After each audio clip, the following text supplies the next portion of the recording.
Les Amantes de Karité, un trésor à Liro, une ville située au sud du Burkina Faso. Ces noix ont changé la vie de plusieurs femmes de cette province et Ladi en est une.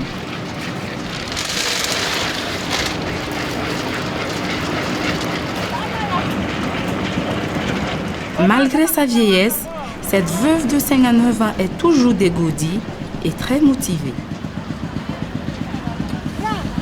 Elle travaille en équipe avec d'autres femmes, toutes réunies dans l'association Nounouna, créée en 2001. En venant ici, là, c'est du sport que je fais. Donc, en restant à la maison, je vais vieillir vite. Je souhaite venir travailler chaque fois ici. Donc, parce qu'en travaillant aussi, ça ne vieillit pas, ça te rend en forme. Comme les productrices de Nounouna se sont associées, elles sont parvenues à payer de grandes machines pour la transformation du beurre de karité. À présent, la production est beaucoup plus efficace. Non loin de l'usine de l'association Nounouna, se trouve le petit village de Dabio.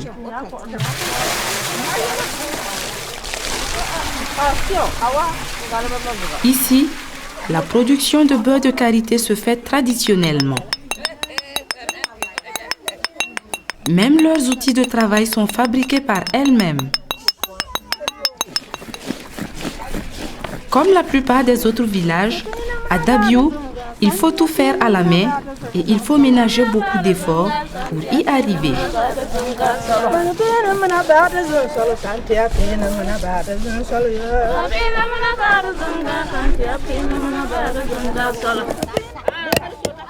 Malgré le fait que les femmes travaillent en chantant, leur tâche est vraiment difficile. Pour les encourager, Ladi est venue leur rendre visite. C'est son jour de repos. Elle est venue leur donner des conseils parce qu'elle est la responsable des femmes du village. En les voyant travailler comme ça, je pense aux commandes passées et qu'on n'avait pas des équipements. Donc, toutes les commandes de l'année 2001, là, on les faisait comme ça. Le concassage, c'était manuel. Et la commande là, c'était pénible.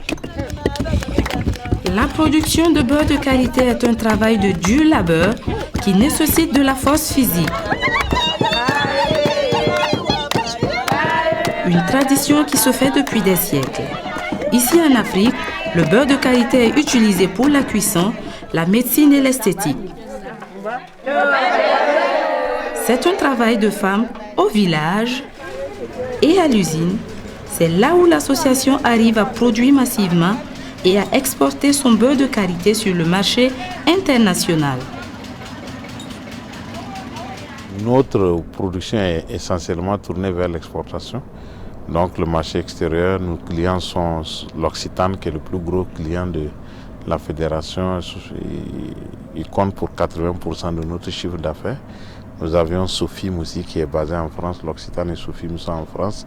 Et nous avions aussi un client canadien, Karité de la Pointe. Nous avions Léa Nature aussi qui est en France, qui nous achète surtout les produits biologiques.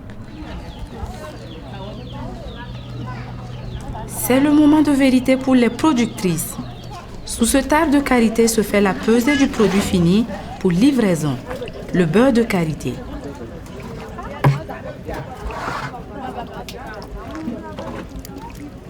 C'est le résultat du travail des différents groupes de femmes. Une partie de l'argent sera retenue pour l'association, mais le reste, les femmes rentrent au village et se le partagent.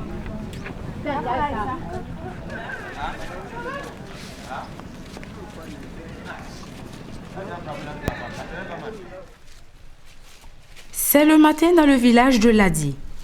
Tout le monde est debout et chacun s'occupe de ses activités. Comme chaque jour, Ladi prépare son petit-fils pour l'amener à l'école. Et ça, c'est qu'une de ses responsabilités. Elle s'occupe de toute la famille et toutes les dépenses sont à sa charge. Je peux m'en sortir grâce à la production du beurre de karité, si on a beaucoup de commandes. Pour les petits-enfants de Ladi, c'est une chance d'avoir une grand-mère de ce genre. Départ pour l'école et pour le travail, qui a permis à Ladi de changer la vie de toute sa famille. C'est pourquoi elle est très fière et reste toujours très optimiste.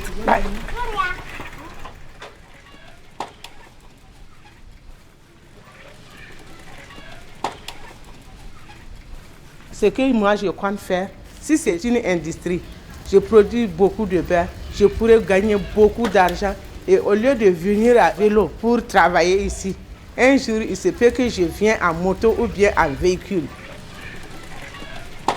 Modeste et dynamique, Ladi reste une femme exemplaire pour les autres de Léo.